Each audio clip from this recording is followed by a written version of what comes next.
சகலா என்ன சகல இப்படி கிடக்கீங்க?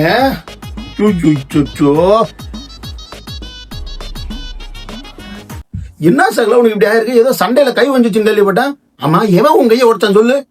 நான் மட்டும் ஊர்ல இல்ல சகல, ஊர்ல இருந்து சும்மா பிரிச்சு மேஞ்சிருப்பேன். உன் கையை உடச்சவன் நீ வர, நீ இப்ப கூட்டு வந்து அவனை காட்டுற. நான் உடச்ச கையை மாதிரி அவன் கையை உடச்சு காட்ட போறேன் பாரு. சும்மாரியா, உனக்கு ஜூஸ் கேக்குது? என்ன ஜூஸ் போட்டதே அவதாயா? எதுக்கு சகல?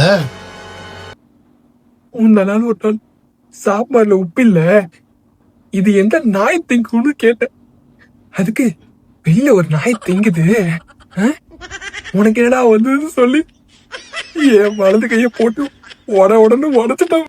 ஒரே கம்பெனி ப்ராடக்ட் சகல, அப்படிதான் இருக்கும். ஒரே கம்பெனி ப்ராடக்டா? ஆமா, நானும் கேட்கணும்னு நினைச்சேன். உன் பொண்டாட்டி விட என் பொண்டாட்டி 4 வயசு கம்மியானவ, அவளே என்னை இந்த குத்து குத்துறாளே, நீ மட்டும் எப்படிடா எல்லா நாளும் ஃப்ரெஷ்ஷாவே இருக்க?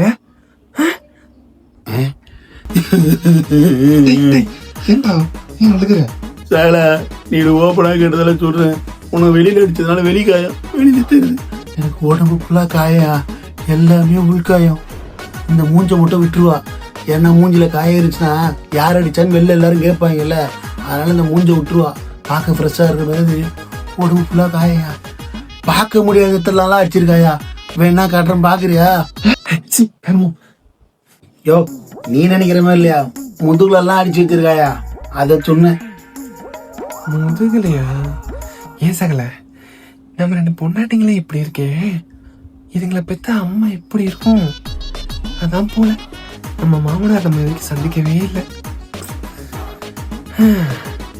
பாவம் மனுஷன், என்ன கொடுமை அனுபவிச்சாரோ சீக்கிரம் போய் சேர்ந்துட்டாரு. புடுசாக்கல இப்படியே மாத்தி மாத்தி அடி வேணுந்தா கூடிய சீல் நாமளும் மாமனாட்ட போயிடுவோம். டேய், கொஞ்சம் ஜூஸ் போடியா நீ? இந்த வட்டமா